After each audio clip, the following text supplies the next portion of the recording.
last week we were looking at, actually we covered a number of chapters, but we had gotten through this whole ideology he had with how the will to give and the will to take are grounded in what do I want to say? Grounded in physical desire versus a higher calling and the divine image. And then he spoke about, so then, last week we started with chapter 9. It was, how does a person get closer to the will to give?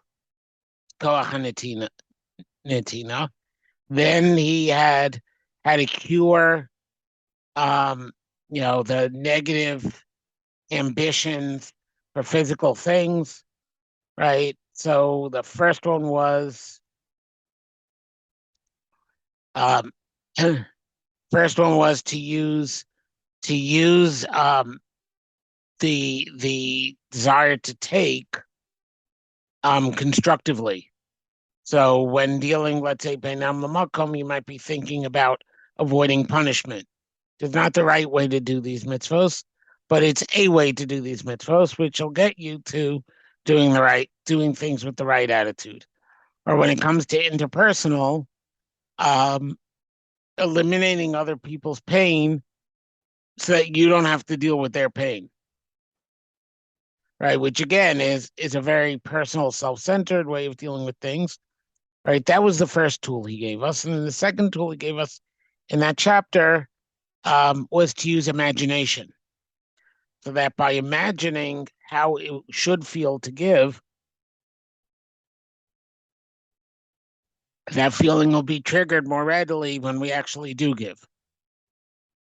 So basically, the first one was tricks to set up the right habits, and the second one was ways to connect the right habits to the right feelings, so that once you're acting on the habit, it will migrate to doing things correctly. Chapter 10, we looked at cures for the negative. The first one was how to build the power to give, and now cures for negative ambitions, which is all sourced in the power to take. And his feeling was that when you feel that you want something for self-centered, taking kind of reasons, you'd be happier doing without.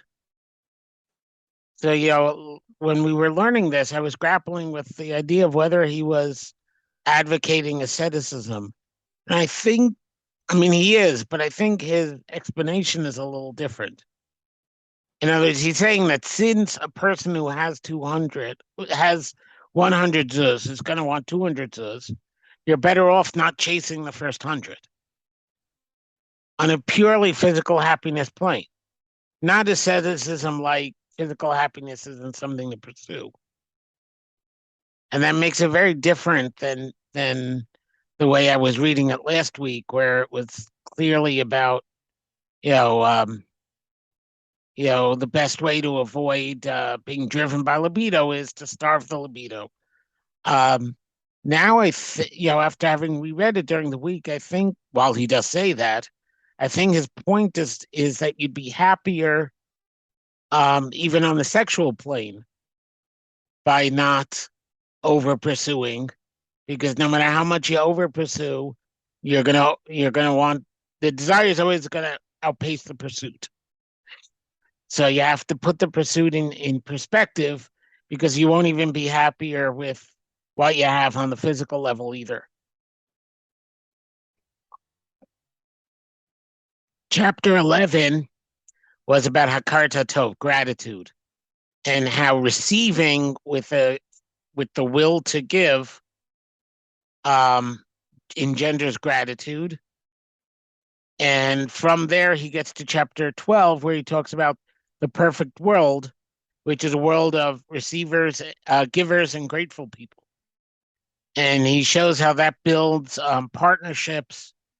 And we look for a 1-1. It creates connections between people.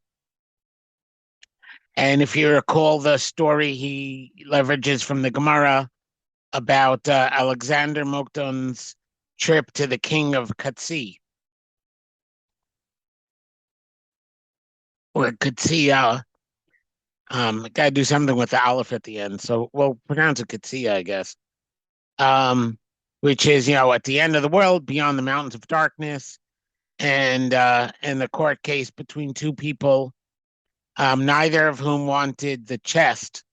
There was a real estate deal, and then they found a chest with a treasure in it in the real estate, and each thought the other one deserved it more.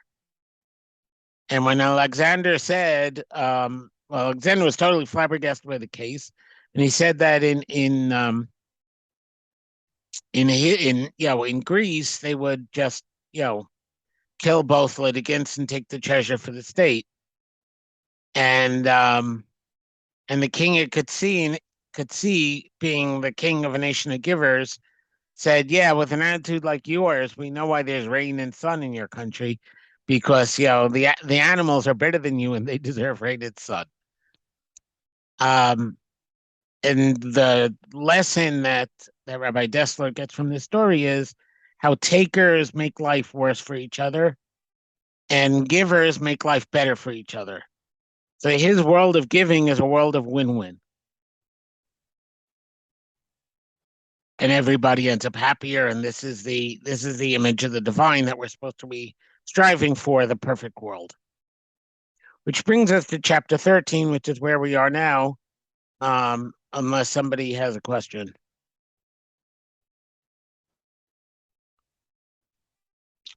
Okay, so then I will try to find the share button.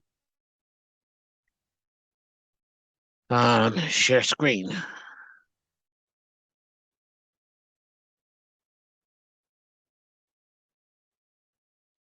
Okay, you see the text? Okay. Ba'avas Hashem. So till now he's been talking about giving and receiving. Now he's going to deal with a more overtly, man-God relationship, as opposed to, the giving-receiving, which sounds like a more interpersonal model, although he has spoken heavily about receiving from Hashem. Giving to Hashem is something that really doesn't have a place in his theology, because Hashem doesn't lack anything. So avodas hakel, this worship of Hashem or service of Hashem or doing Hashem's work, one of those three, benuya al yesod hakaras hatov, is built on the foundation of gratitude. Hakaras hatov is acknowledging the good. Hello, ko mefurash hu b'chol sifrei kodesh. Isn't this what is spelled out in all the holy books?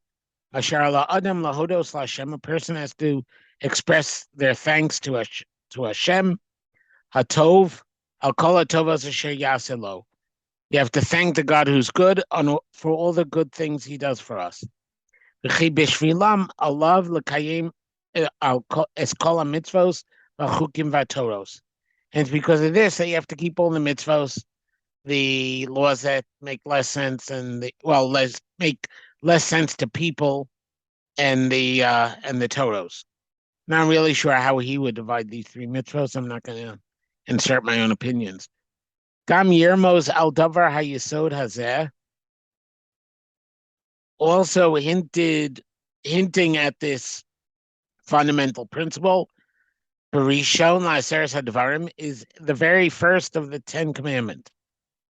Asher gila hakel baruch hu, Hashem revealed gilui gomer b'chol ha'am, a complete revelation to the whole nation, b'mamad har Sinai, standing at Mount Sinai, v'hu anochi Hashem elokecha, asher hotzisicha me'eretz Mitzrayim, I am Hashem your God who took you out of the land of Egypt, mibeis avadim, from the house of servitude, slavery. Hashem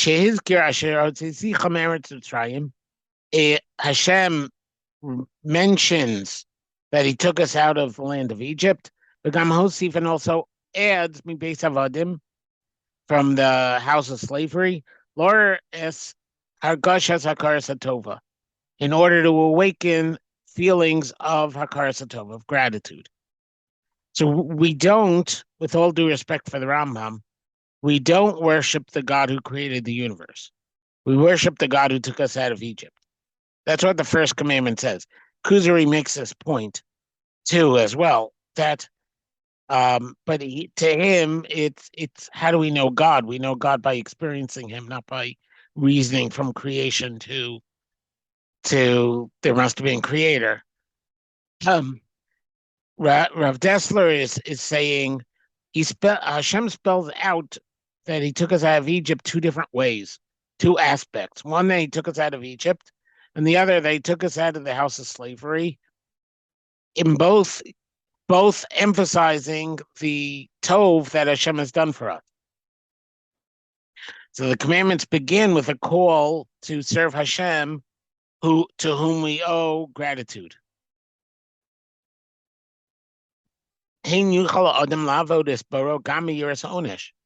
Of course, behold, it's also possible that a person would serve their creator from a fear of getting punished. Sheyira v'yifachad, he'll have yira and he'll have yira and fear. I mean, they're both fear words. Shalo yoshev lo, so he won't respond as is warranted.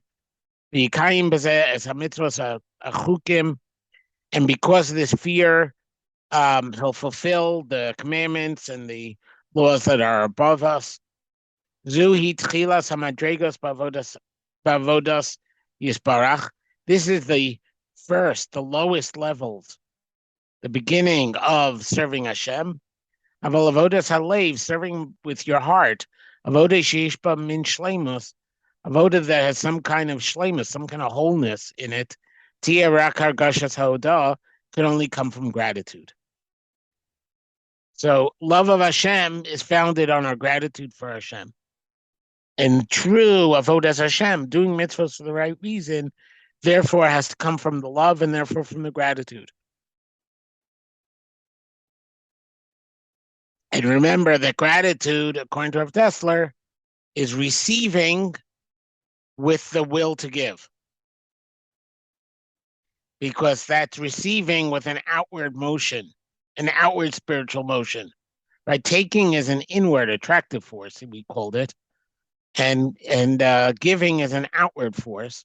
So if you receive with an outward force, you're receiving a connection to the other, and that expresses itself in gratitude and in love, or manifests itself in gratitude and love. Chazal say, anyone who denies the good things that their friends do, at the end will deny the good that Hashem does for him. As a Mamar said,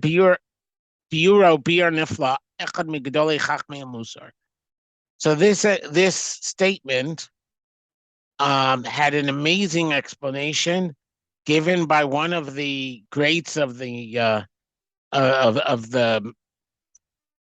those wise in Musar, who Rabbeinu Nachum Zev Ziv, that's the son of the altar of Kelm.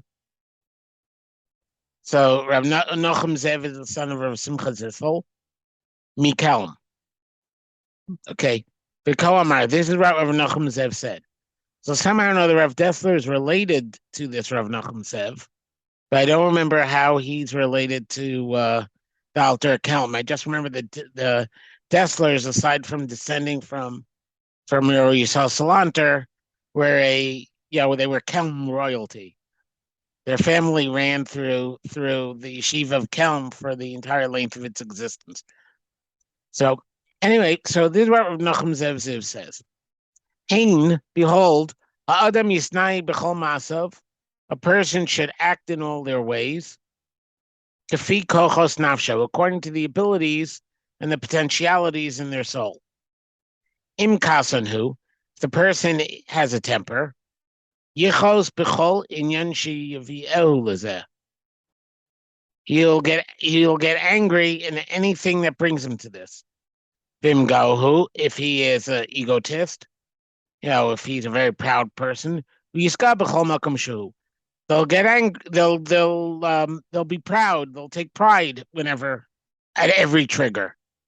Im tovhu, the person is good. Yisnag betove imakol. They'll act with good with everything. And somebody who is evil-hearted, beraso in his evil. Adam lishol. Person can't borrow or lavos or to lend, not lend, borrow. No, that's the same word as borrow. Lease. How's that? Person can't borrow or lease mirehu eza koach mikochas hanefesh. Any of the forces or abilities, potentialities of the soul, asher yachzar lo, that they're lacking. Alkain, therefore, kaflu yatova, somebody who denies the good, an ingrate, lo rak kalpe b'nei adam yekain, will not just be an ingrate when it comes to a person. Elokamo asher yachbar b'tovaso shel chavero, just like they're an ingrate when it comes to the good of their friends. Kacha yachbar mitovaso b'tovaso shel kadosh baruch hu, they'll also deny the good that Hashem does for them. Below yafrish, and there's no distinction. Kizasher fias tova koachi benafsho, because lack of gratitude is a potentiality in the soul, a force in the soul. Gambavo lifnei hakel baruch hu, also when he comes before Hashem, it's not good fi koach hazeh. They'll also act with this potentiality. So what he's saying is, midos are midos. The object that you express, that the midos that triggers the midah, doesn't change the fact that a person either has the midah in greater amount or lesser. So if a person is used to gratitude and expresses gratitude toward other people, then the gratitude is there. The potentiality for gratitude is there when it comes to God. And if a person denies the good that comes from God, then that being an ingrate is there when it comes to people. It kind of reminds me of, one of the reasons given, the one that's usually repeated, but one of the reasons given for covering bread for Kiddush. Because the bread, it's bread is the staff of life, therefore you should show it some respect. But the truth is, the bread doesn't care, and we know the bread doesn't care. The thing is that a person has a certain midah of kavod, and why you express it toward is secondary to having more of the midah or less. So showing hakaras hatov to bread, which is a involuntary participant in our ability to live, is still builds hakaras hatov when it comes to actual moral objects, right? And in the same way, a person who is a kafui tov when it comes to other people, right? Then there's more kafui tova in the person's soul, in their heart. And that's what's going to come out when they try to relate to Hashem. Let's complete the thought. When a person does thank Hashem, his God, feels it in all their heart and soul, he feels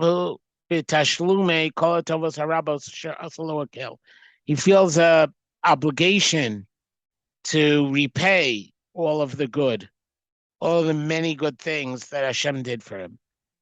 Az yabia lo hatoda hazos. I thought I looked up yabia. Then this gratitude will influence him. Im bikarban will find expression from him. In Bekarban, whether it's through karbanos, otfila, prayer, asher yisham lefanav yisbarach, that he brings before Hashem. Basoso kacha, when a person does this, v'haya adam kamono saying, when a person stands as though they were giving. I'm emphasizing the fact because we don't actually give God a carbon, but it's for us an exercise in acting like a giver. And God, as it were, stands as though he was the recipient. Adam, and a person merits through this the highest levels. Attachment to God, blessed be God, the way a giver attaches to a recipient, that's the total love kamur. Like you said earlier, love comes from giving.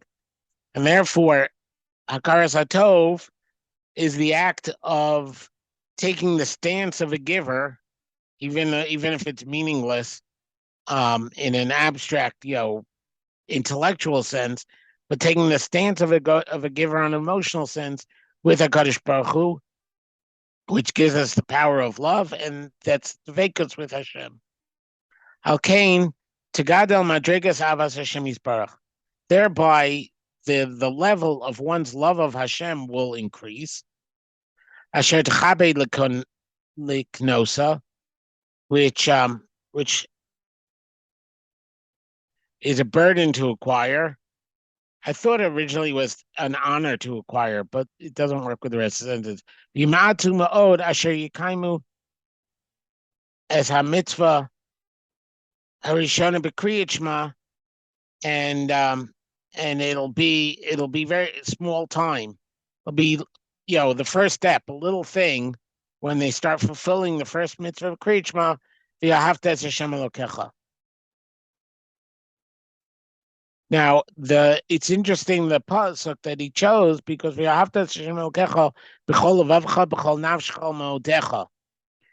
love God with everything you own. So he seems to be using the pasuk specifically in the relationship between Ava and giving. Right?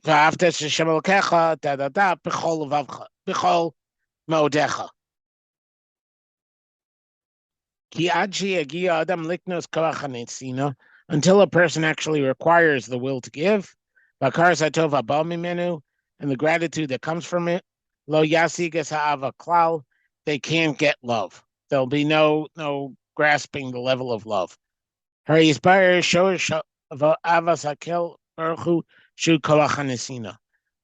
it should be explained from this that the root of loving God is koach hanesina. The power of giving in its ability to transform receiving into gratitude, and gratitude being a motivator to give. Gratitude is receiving with an outward orientation as opposed to a pulling inward. That is the source of love, and therefore having that attitude toward what Hashem gives us is the source of Avas Hashem. Rav Dessler, once again, though, has a later add-on to this chapter, like he did at the end of chapter 7. Vashar Amru, and that which we just had in chapter 13, Libasof Kofer B'Tovaso Shel HaKadosh Baruch Hu. The Gemara said at the end they'll come to deny the good of Hashem. Mal Libasof, why does it mean at the end? Because remember, the explanation he gave from Rav Nachum Zev Ziv was that it's all one midah, and therefore having less of the midah in one context, or wearing down the midah by not expressing in one context, you won't have it in the other. But what's Libasof here? That there's some kind of progression. It progresses from people to God. Isn't it all just everything at all? Everything is one big lump. If you have less haChessed, you have less haChessed. Also, when it comes to God, but here Lebasov makes it sound like you have less for people, you come to having less for God. Like there's a progression. There's a very deep issue going on here. I'll explain it here in this addition to chapter 13 in short. Vahaya lema mikbo lavino, and it would make sense to delve deeply in it to fully understand it. Kasher niftar adam lebeis olamo. Person goes on to their eternal reward, eternal home. V'yavo el olam ha'emes. They reach the world of truth. Yiskalu lefanav kol advarim kasher heim be'emes. It'll be revealed before him all of the things as they are in truth. V'yeda kol hamonto Yosef. He'll know his multitude of mistakes, asherta, which he made. The godel chatav, and the magnitude of his sins, asher chata kol yimei chayav, which he sinned his entire life. Kain hu b'li safek. That's true without a doubt. Sharei ein yetahara ba'olam ha'emes. There's no yetahara in the world of truth, in the afterlife. Ve'chisharu sham hatalios. So how will the mistakes remain with them? Amnam amru Chazal. Still, Chazal said, Risham al filu al pitzcho shel Gehenim. Rishanim, even when they're in the gates of Gehenim, Einu chozrim b'tshuva, they still don't go back and do tshuva. Tumua, come on, this is puzzling. Em lo yadu es ra'as avonosam afilu bolam ahu. What, they're not going to be aware of the evil of their sins, even in the world to come? I mean, how is it that at the gates of hell, even they're not doing tshuva? Ach zehu bira inyan. This is how to explain the topic. Hayadiya v'ashi'ifa. Knowledge and aspiration. Dvarim nefradim hema. They're different things. Halotira asher yirtza v'yis'ava adam lidvarim. A person will want and desire things. Ki im ki yada sheyafsidu es b'riyaso. Even though he knows that it'll harm his health. V'lo yuchal lihinatzel min hataiva b'yidiyah. You can't be saved from desire through abstract knowledge. If you did, Weight Watchers wouldn't make any money, right? If all you had to do was know that this is a stupid move, right? This is the problem of acrasia, right, Jordy? You're my philosophy fan, right? Acrasia is the same Greek word as to shatter, like when you drop glass on the floor. And the question, the philosophical question of the crazy is, why do people make decisions they know are bad ones? Like, what motivates our choices in ways that we do things like sin or make unhealthy choices or so on. Hine lo tikra tshuva. It is not, behold, it is not called tshuva. Ela asher ya'azov es avonosav. Person actually has to leave their sin, umasav harayim, and their evil deeds. Aval azivas hamasim, but leaving these actions, these behaviors, inenu tului b'diyat bilvad, does not rest on knowledge alone. Ela b'shi'ifa, but by changing your aspirations. So when a person does tshuva, v'yishna es she'ifas libo, changes the aspirations and the goals that they chase, lo chata'od kishahaya, and does not sin the way they used to, az tshuva so shleimahi. That is when a person has complete tshuva. V'yiglu lanu Chazal b'zeh davar niflamod. Chazal said to us something totally wondrous about this. Kasher yamus adam, when a person dies, nafsho shabal olam ha'emes, the soul that reaches the world of truth, the afterlife, Hein tavin hanefesh es hadvarim asher kasher heim. Yes, they do reach the world and they understand things the way they are. I believe this is why he refers to the afterlife using like Olam HaEmes and not Olam Haba, the world of truth, right? Because this is where a person goes and all of truth is revealed to them. Behold, Yosa Yisparu Lefaneh, and all of the soul's mistakes are explained to it. Aval Shifa Haraos, but it's negative, it's destructive ambitions, it's evil ambitions. Asher Hayu La B'Chayel, which had all of its life. Farnik Uba, they're already anchored in it. Vayu Lakinyan and Nefesh, they become acquisitions of the soul. Al Kain Avshe Baru Aros Lenefesh, even though the evil of their ways is explained to the soul, Kfiyam Sisan, as terrible as they are in truth. Ba Kishahayu, the inclinations and the desires are still all there. The ambitions are still all there as they were. Zehu Amram, and this is what they said. Afilu al pitcho shel Gehenim. Even when the soul is at the gates of Gehenim, Shekvar roimes saras hara kasher he. They already see the pain of evil as it is. Einam chozrim b'tshuva. They still don't go back and do tshuva.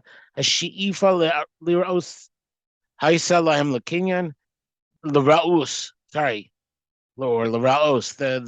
The ambition to do evil things has become acquired by them.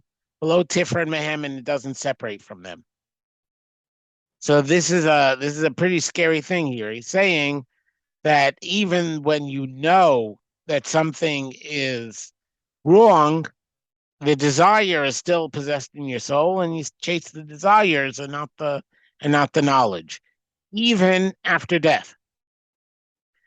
So the things that you've spent a lifetime learning to chase, you're still chasing even in the world of truth, and you know it's a stupid move. So just as this is true for other desires, it's also true for being an ingrate. Somebody who has physical ambitions, so that's what he calls one of the takers. Such a person cannot recognize the good, right?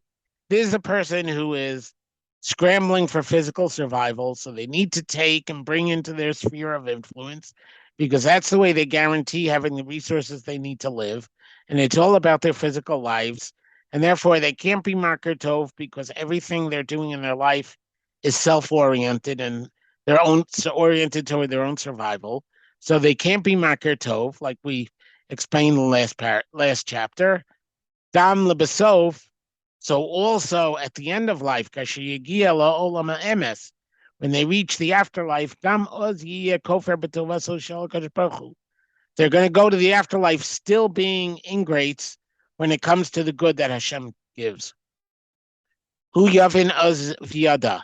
So that's what he means that's how he's explaining lebasov, somebody who is an ingrate in this life, lebasov, even when they reach the afterlife, at the end of their lives, will be kofer tov when it comes to God. Huyavin az v'yada. They'll understand and they'll know as tzoras hakaras hatova, as tzorech hakaras hatova, the need for gratitude. But kama gadol avonon minso, and how great is his sin, how much greater is his sin than his ability to carry it. Gadol avanim so I believe is a quote of Cain. God catches Cain, where's Hevel, and Cain goes, my sin is too great for me to carry. Gadol avanim so. Gadol avanim so. How great is his lack of gratitude as something to carry. At the end of the paragraph, Ariel, okay? Ach lo yuchal lahargish b'hoda'ah. He still won't be capable of feeling thankfulness. Kikana lo es koach hanetila, because he's acquired for himself the power of taking. V'ko ba imo hakoach hazeh obeis olamo, and so that desire comes with him to his eternal reward. Amnam hoda he hadvekus bo yisparach. Hoda, as we saw in the real chapter 13, not this addendum, is what brings us to connecting to Hashem. Vihi ashira hanizkeres b'malachim mitzadikim, and this is the song that we hear malachim and tzadikim giving. How could a person merit the world to come if they lack a connection to the divine? That's the musar that Chazal leave for the ingrates. And they tell them, they're going to lose their portion in the world to come. So a person who lacks gratitude in this world won't have gratitude when he needs it in the world to come. He won't have the gratitude toward Hashem on which to build love, on which to build an existence in the world to come. That's chapter 13 with the addendum. Yeah, Ariel, you were going to say? Yeah, so in that sense, the pain, I mean, is he saying this is what the pain of Gehinnom is? I don't know if he's even talking about the pain of Gehinnom. He may be talking about Qunterus. Oh. I mean, because he said, how does a person have Olam Haba if they have no connection to God? Right. It's just... No, I don't know what he means by Olam Haba. Does Olam Haba mean a place of reward or a place or existence in either Gehinnom or the good place? I don't know. I don't know it's a complex Indian, but he's basically saying in some ways that most people on the planet who haven't perfected their midot and reached like almost the highest level of Mesilat Yesharim are condemned to this overwhelming existential torment. I wouldn't say that. I would say that somebody who has lost all ability for gratitude. Well, yeah, and is a pure taker, right? Is going to go to the world to come. I mean, you could say that anyway. I mean, I was raised with the idea, and I'm sure all three of you have heard it in other forms, but I was raised with the idea that Gan Eden and Gehenna are the same place. Oh, like the Gemara Shir, the eternal Gemara Shir. Yeah. I mean, the eternal Gemara Shir is just one metaphor, but yes. You know what I'm talking about, Tina, Jordy? So the idea is that if you spend your whole life developing the right set of desires, then the world to come is a reward. So the way they teach in yeshiva is the world to come is an eternal Gemara Shir. If you spent your life learning to appreciate a good Gemara Shir, it's heaven. But if you're spending the rest of eternity squirming in your seat forever, it's hell. It's on the same place as heaven or hell, depending upon the state of the soul as it reaches there.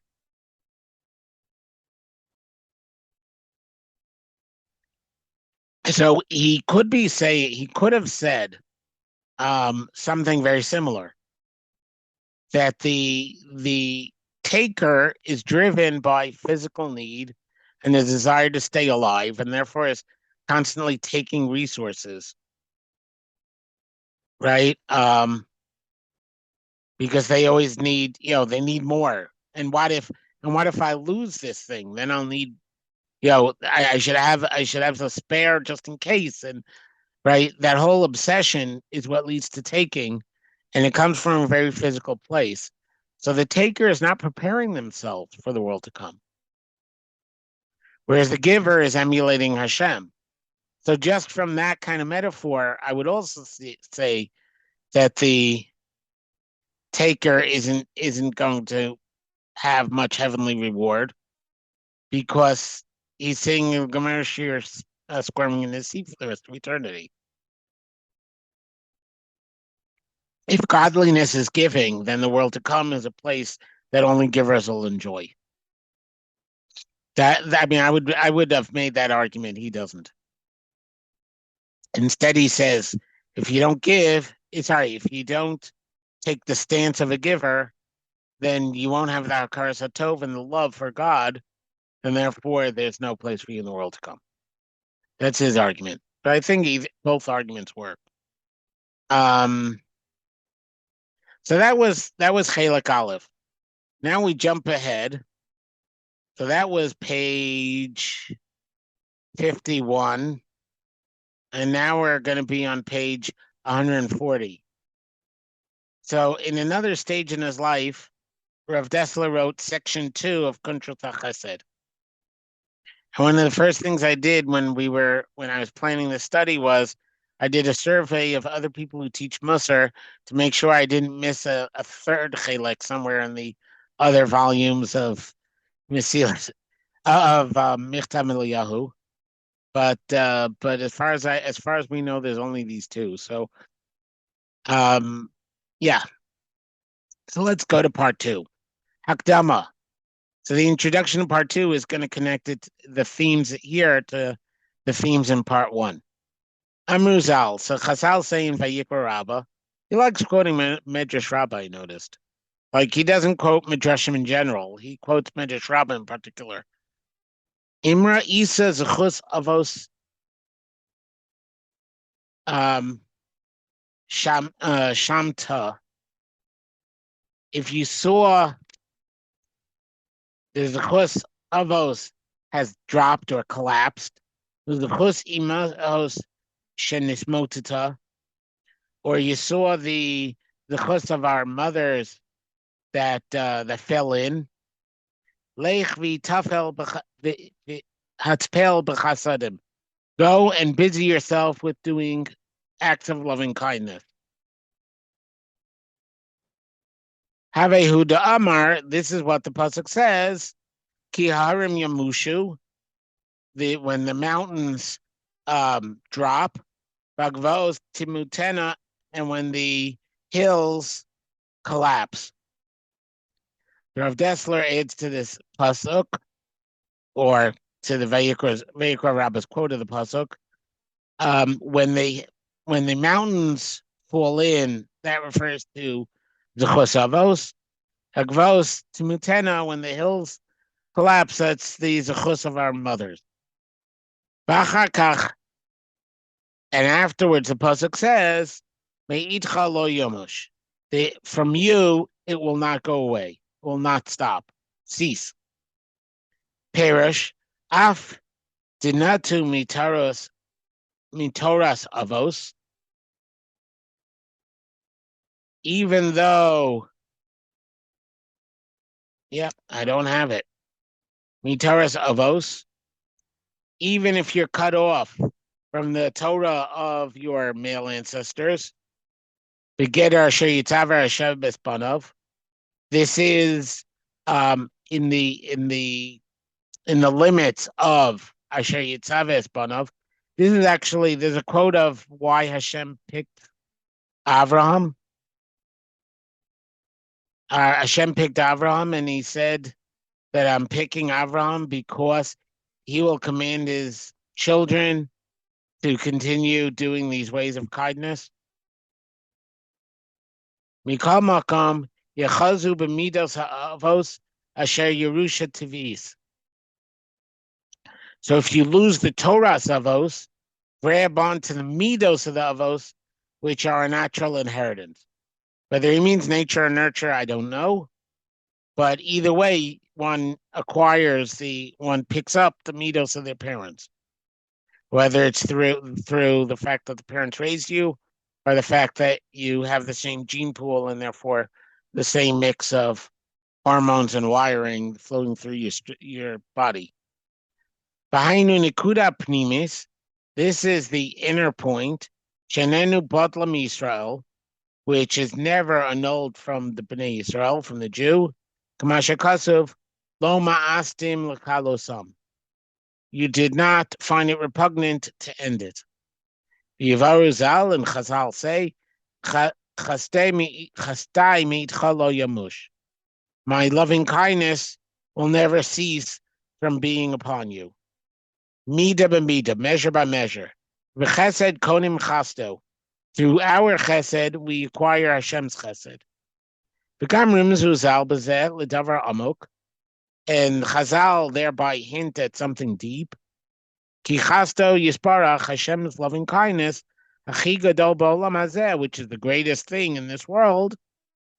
The greatest in terms of largest, not in terms of importance. Because it says gadol, not okay.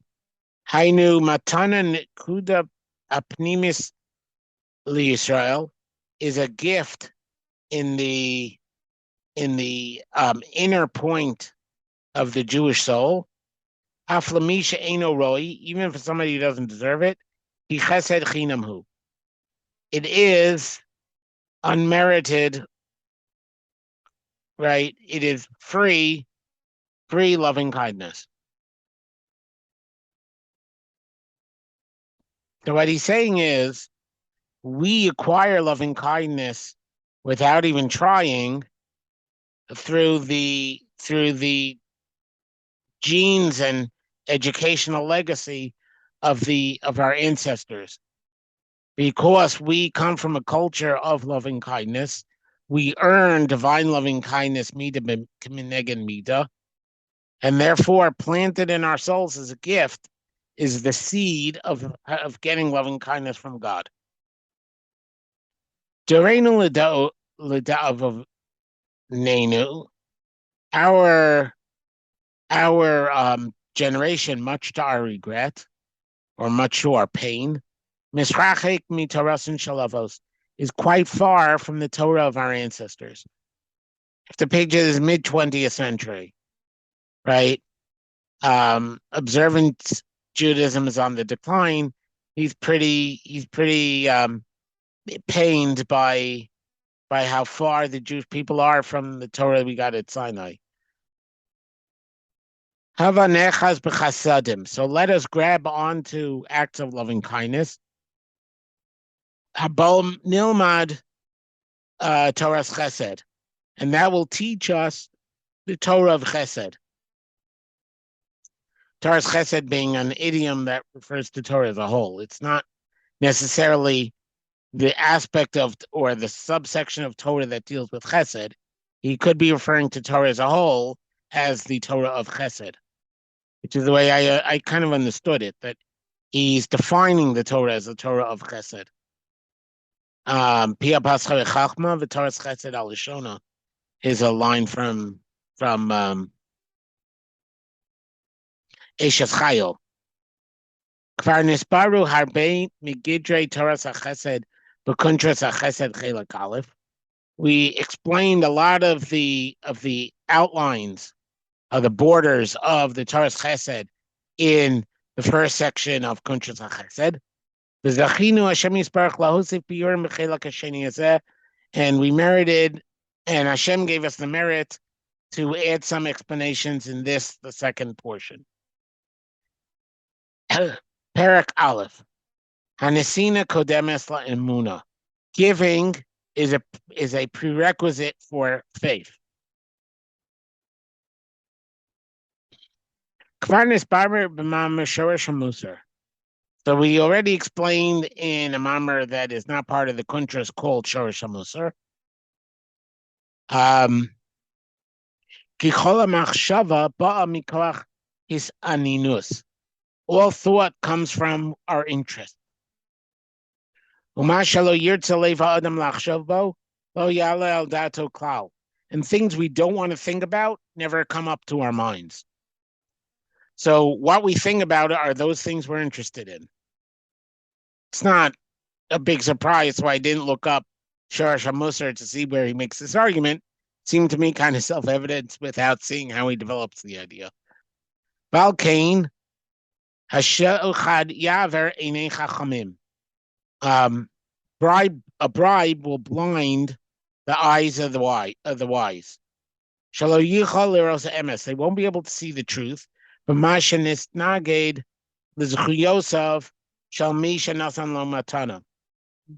in any way that it runs in opposition to the merit or to the innocence of the person that gave them the gift. So all the more so are people blind to things that run against our own desires. And we raised up the point there.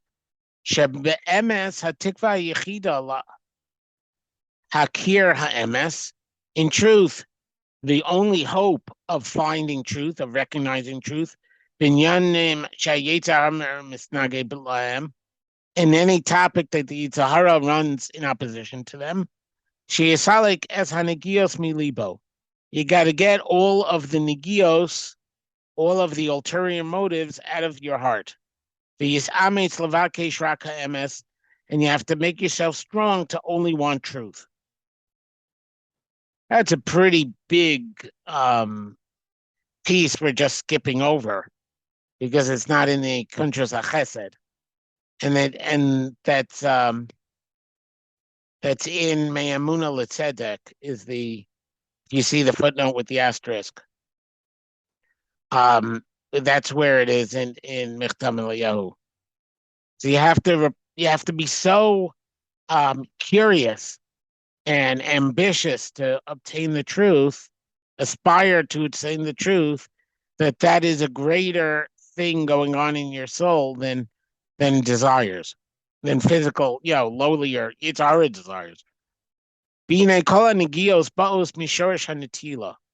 As we saw, all negios come from the power of taking, the will to take.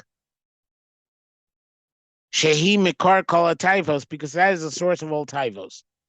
Right? We saw that desires come from survival instincts, whether it's individual survival or survival of the species, right? And that means taking, right? The desires are created in order to get us to survive, and then we're warped to go chase those things. In Cain ha'etzel lavo la'karas hamitas hamuna. If so, the plan, the trick to come to recognize the truth of our faith, you got to get rid of the desire to take, the will to take, has to be overcome. And therefore, and to strengthen in its exchange the power to give. Hirak uz titapeach belibo. Only then will it open itself in your heart. Aninus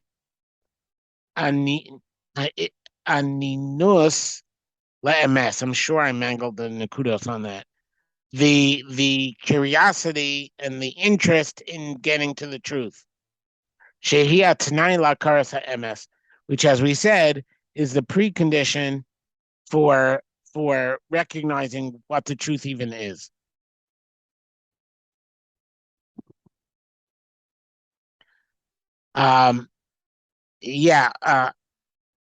Ariel, I think that the Bolsheviks who were ascetic were not the ones who were in it for. Yeah, it's a large group of people.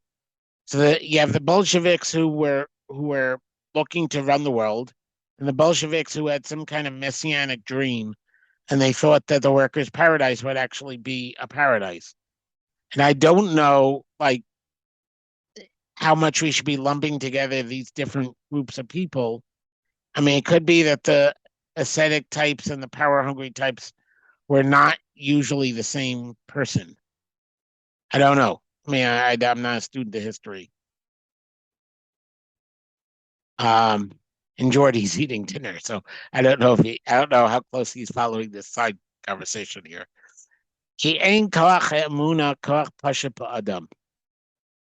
Because the power of faith is not a simple power in a person.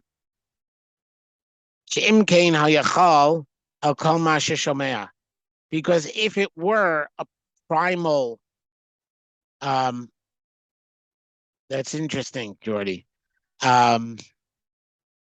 Asceticism as a power move. If So where were we?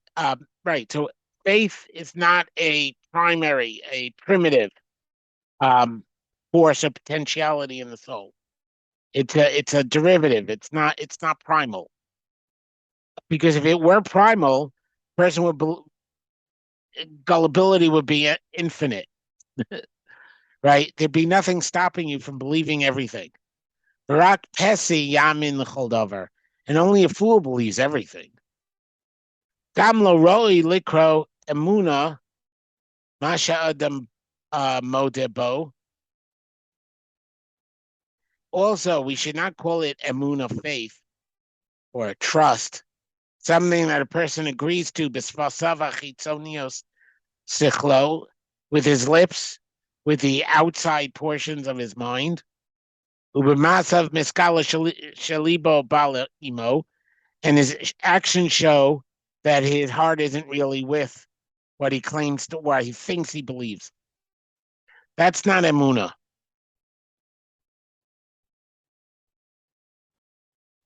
Eloha adam mamin rak ma shalibo roe amitaso.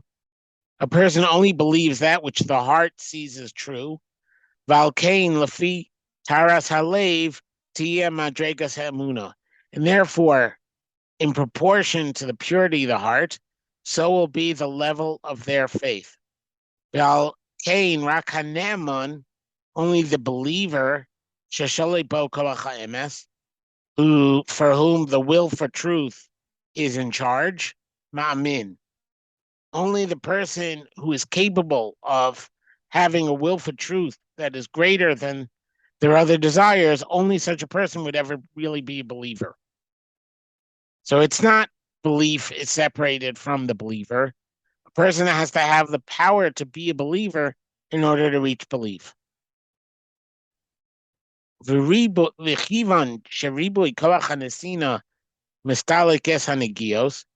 since a lot of having a strong will to give pushes away a person's personal ulterior motives, the more a person does chesed with other people,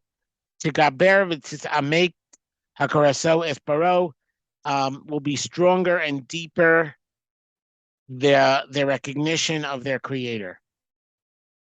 And although this seems like he's getting a little mystical, because he's talking about like the force of giving is, and everything has a causal link. I wanted to point out that anybody who's done Habitats for Humanity has seen this firsthand.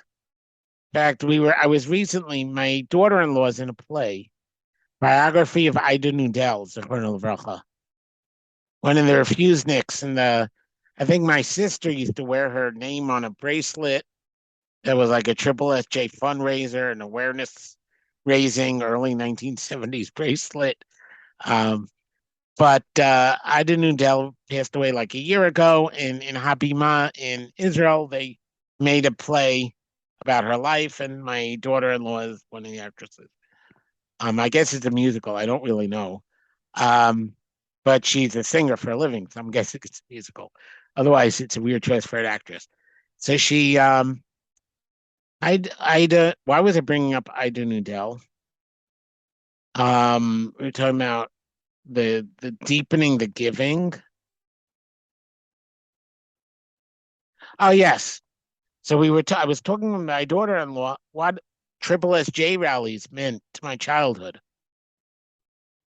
And being there on the street corner, and was like 3 or 4 blocks running from the UN building down the street, and it was hundreds of thousands of Jews of all these different stripes.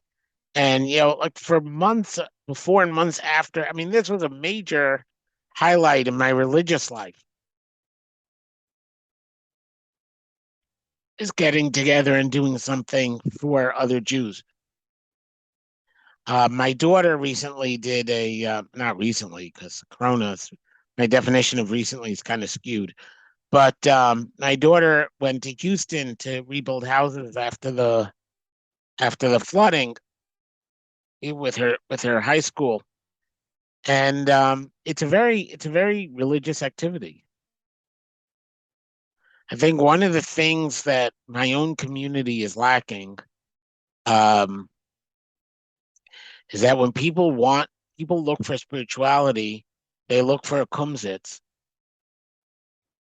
and they look for davening that's more like a kumsitz. And I appreciate that. Like I ran, a singing minyan. It wasn't necessarily Shlomo Carlebach songs, but I ran a singing minyan in my house for about a year.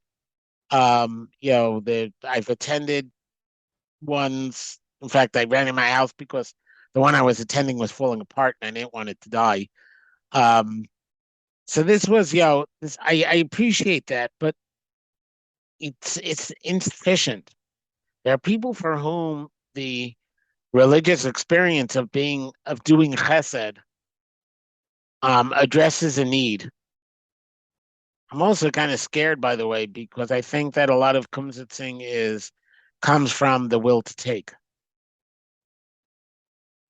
Like I have a inward need to feel holier, and it's all coming from pulling what I don't have in and not going outward. So in a relationship sense, I really wish that we as a community were doing more of that kind of thing. Um, which is a weird thing to say about a community that has more charitable organizations per capita. Like everybody's running a gemach, I'm sure somewhere or another there's like a doggy bag gemach, because you're gonna run out, you know, people don't buy gowns. Well, there are plenty of people who buy gowns, but somebody who can't afford to buy their own gown, there's a wedding gown gemach, and there's a baby supplies gemach, and there's a this gemach and a that gemach. But there isn't this idea of chesed as a religious path. It's just not okay. So anyway, let's get back to Rav Dessler. Enough of my own whining. And this is what Chazal say. Hine Amru Zal, Gedol Achnas is Orchim Yoser Mikabalas Pnei Shechina. So this is a very strange thing they comment on. I think Rashi repeats it in the beginning of Parshas Vayera.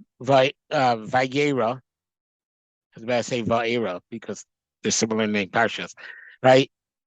Abraham is busy talking to God, and along come three guests who he doesn't know their identities, and he stops talking to God in order to welcome guests.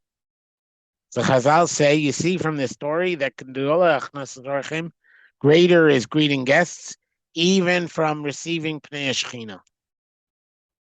And that's why Avram chose the guests, these three pagan Arabs, if Arab is the right term, since Arab nowadays means a descendant of Avram. But you know the type. I mean, they're products of that cult of the pre-Muslim pagan Middle Eastern culture. I'm going to call them Arabs because in another couple of lines, Rav Dessler is Ki be'emes temua. This is puzzling in truth. Eich hiniach Avram Avinu alav hashalom eskilo Shechina. How did Avram put down a revelation of the Shechina? Right, he's in the middle of a prophecy. He puts that down.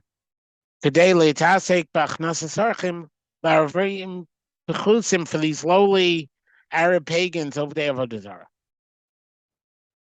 idol worshippers. Aval ha'inyan.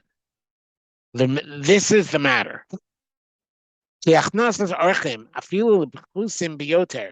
Even the lowliest of guests, welcoming a guest. I accidentally enlarged it to the point that you were you were on top of the first row of letters. So,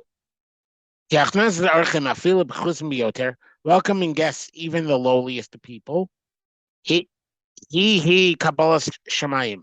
That in itself is greeting heaven.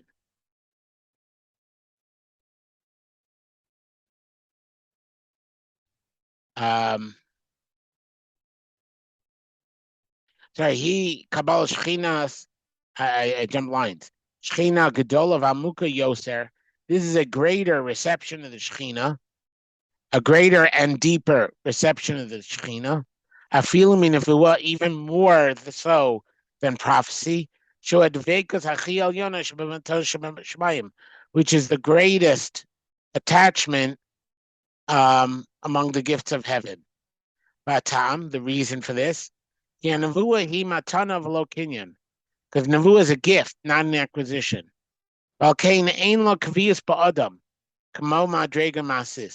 It does not have a permanence in a person the way a physical, a level of action does. This is something, it's a detour for a second again. I have a concept I like calling the Egel effect. Egel is in the golden calf, right? You have these people at the greatest level of prophecy, right? National revelation of the Ten Commandments. They're overwhelmed by their experience. They're blown away. They're living in a state of total Yiras Shamayim. 40 days later, they're having an orgy at the bottom of the mountain with a golden calf. I mean, what's with that? I think what I think he's referring to here is exactly the reason how that happens. Nevuah is a gift. It's not an acquisition. And spiritual gifts have no permanence. If a person really wants to do tshuva, it can't be something handed to them. Where I've developed the whole Egel thing was writing.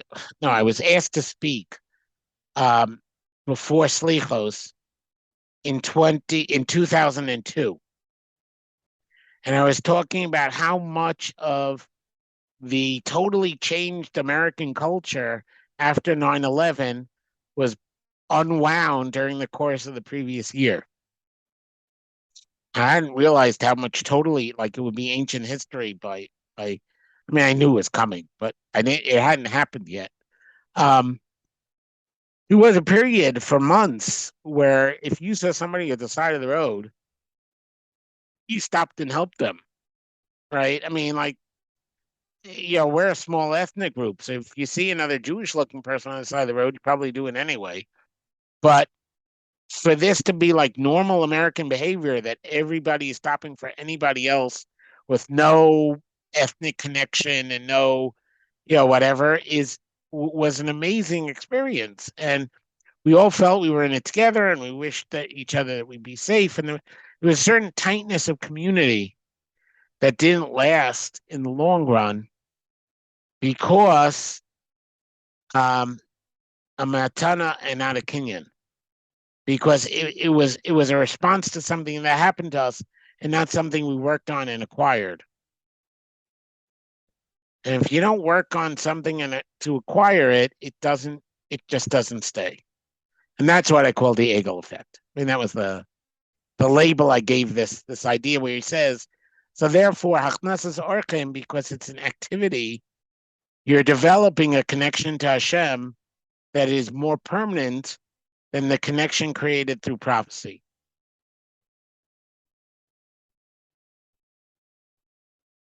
And therefore, that is why greeting guests is greater than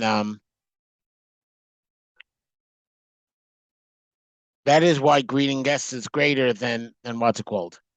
Yeah, the 85 quake in Mexico City was like that. There were, trying to remember. I mean, I talked about 9/11 because I was asked to speak about 9/11 because I was there. Just like you think of Mexico, you think of the quake because, like, it's firsthand experience. Yeah.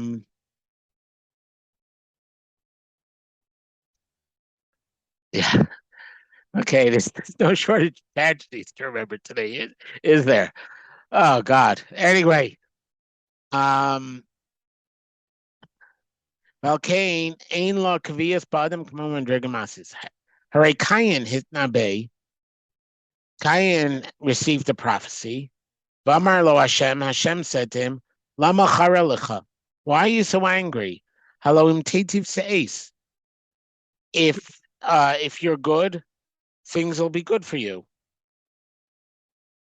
So when Hashem speaks to Cain before he kills Hevel, we see that Cain was capable of prophecy. Even so, he had the ability to kill Hevel, even though he was a prophet. This is so, by the way, not the Rambam, but maybe for the end of the paragraph.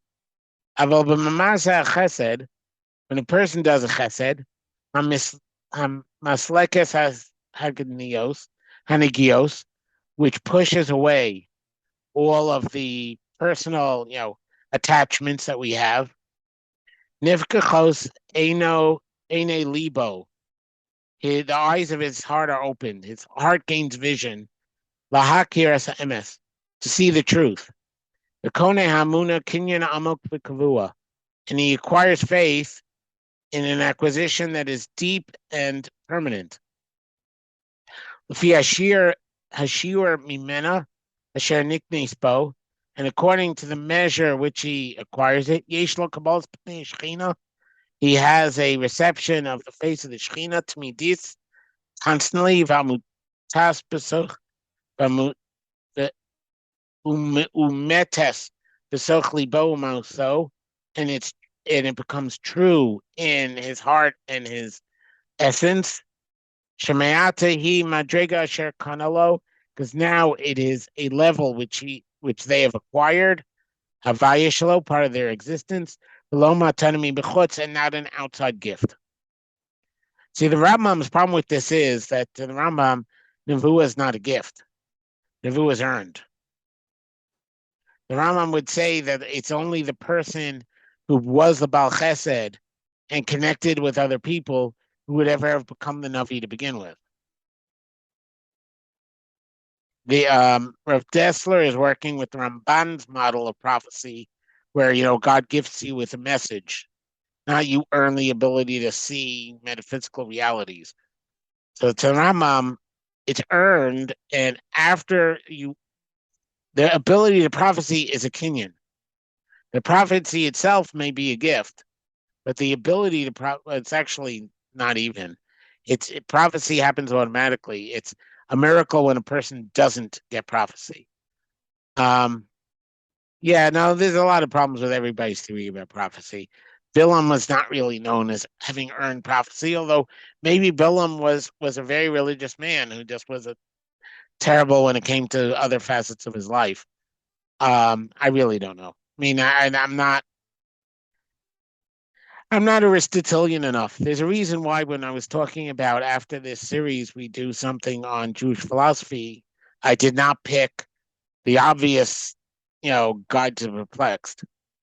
I don't really think the Aristotelian philosophers, even though they are like, Emunus Videos or the Rambam or Ralbag, I think a lot of those discussions revolve around things that moderns don't care about because we're not living in a world of scholasticism and the Muslim kalam and the reason why the Rambam's whole model of prophecy is based on the active intellect and the overflow from the active intellect to the properly developed human intellect. And none of this speaks to us today. So I don't really want to spend a lot of time on the Rambam.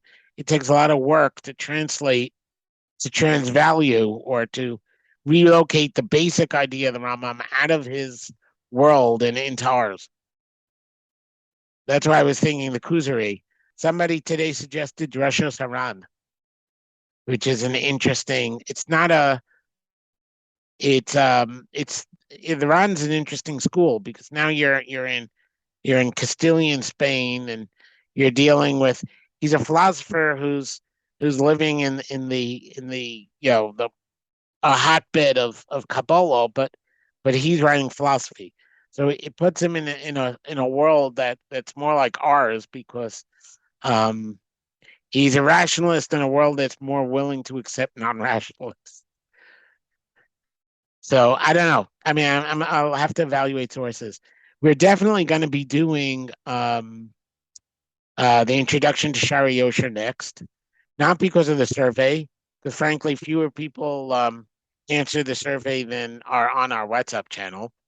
Well, I'm doing it because my grandchildren are now living in my house, and having time to prepare has become iffy.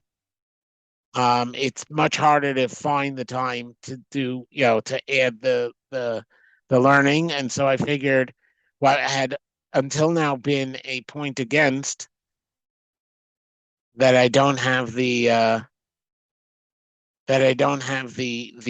wanted something I could prepare. It now has become a temptation to have something that I don't necessarily need to prepare.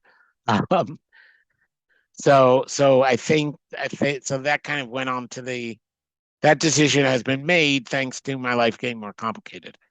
In a good way. I mean, I love having them around, but they're very active boys. They're not big on just sitting there reading a book kind of guys. So, it's 4 and 6. What do you expect? Okay. So that's but that's where he's saying he's taking it for granted that prophecy is a gift, like we said about even the 10 Commandments, and therefore as a gift, it could come and go much more rapidly than changes you make to yourself, to your soul. All of this, by the way, you noticed is very apt for Elul. Like we've fallen into a very seasonably apt topic.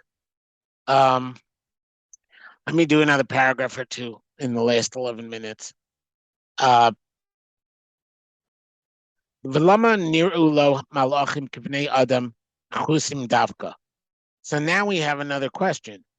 Since he didn't actually have three,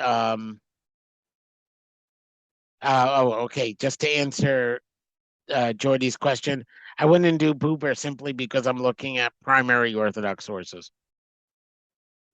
Buber is not really Orthodox or unorthodox, but I wouldn't consider him primary. Trying to do the classics. No, but I mean his philosophy is not incompatible with orthodoxy. He's not like he's not pushing a less he doesn't depend on a less traditional understanding of what a mitzvah is or where the Torah came from. His philosophy is too experiential for any of that. So there's no real problem. I have no problem studying Buber. It's just not what I want to spend these evenings doing.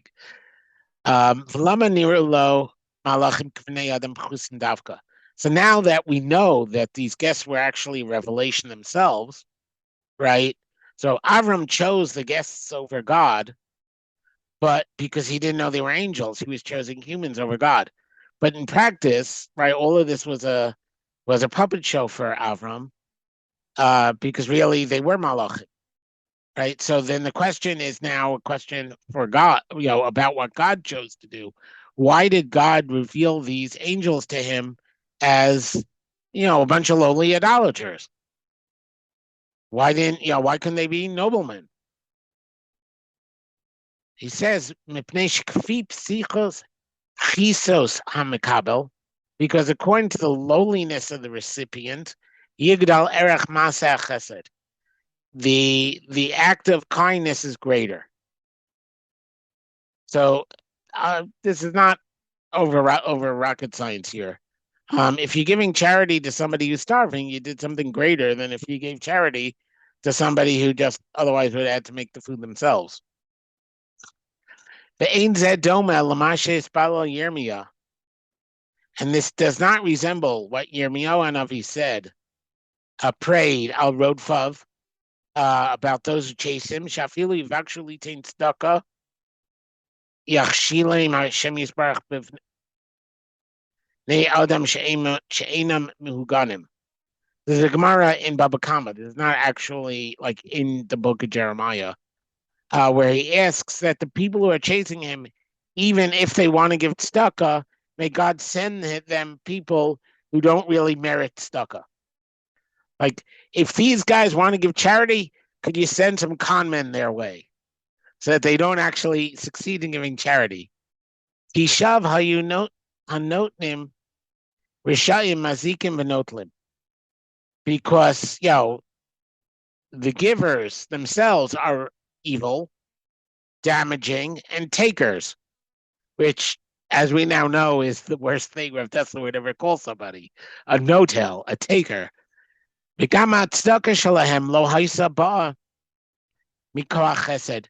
And they're giving, even when they give charity, it's not coming from an inner place of loving kindness. And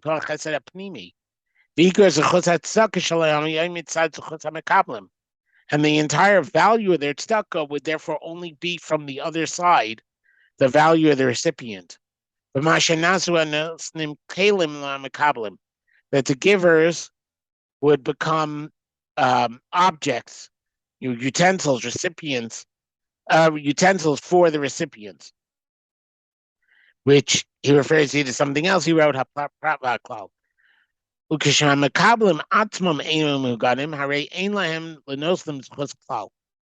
So what would happen is these people aren't giving to give. They're giving to take. The people who were tormenting Yirmiyahu were inherently takers. If they were giving, it's in order to get pride, to get followers, to get prestige. So from their side, there was no good deed actually being done. If, in effect, they brought good to the world, then there would be some kind of merit on their account, whatever that means, from the unintentionally bringing good to the world. If the recipients were also not worthy, then there was no good happening in the world, and there'd be no advantage to the givers by the fact that they gave. They're not doing the mitzvah for the sake of the mitzvah. So if they end up not helping the world at all, then they've done nothing. And therefore Yirmiyahu didn't want them to get any merits. So that's what he asked for. Whereas Avram was giving in order to give, so the neediness of the recipient, right, the desperation of the recipient increases his act of giving. Nasid Lavo, right, in the ultimate future. Sholim es Adam, a person is asked, Himlachta l'konecha shachris v'arvis. Did you do work for your creator morning and evening? Himlachtis charvercha v'nachas ruach. And did you do work for your friend with pleasant spirit? Nachas ruach, that's nachas, like giving your parents nachas, that kind of nachas. Lama nismechu shtei shelos. Why are the two questions attached? B'mnei sharak al yidei shehu mamliches chavero jezui katza hanesina, just by giving prestige to his friend. Mamlich, notice the root is melech. To his friend, Shazui Katza Nesina. This is the extreme case of giving. Yuchala Hakiris Boro Emes Bamlicho Alatzmo. So, you start the day with praying, you end the day with praying, but you really serve Hashem through giving other people dignity in the hours between the prayers. And that's when you make God your king. You don't make God your king as much. When you actually say Hashem Hu Elokim in prayer, that doesn't make God your king as much as showing, giving dignity to Hashem's children. Again, because that's what makes you a no-saint and gives you the ability to actually understand God, through emulation and through being on that plane, and through being disconnected from the personal egios that distract us from the pursuit of truth.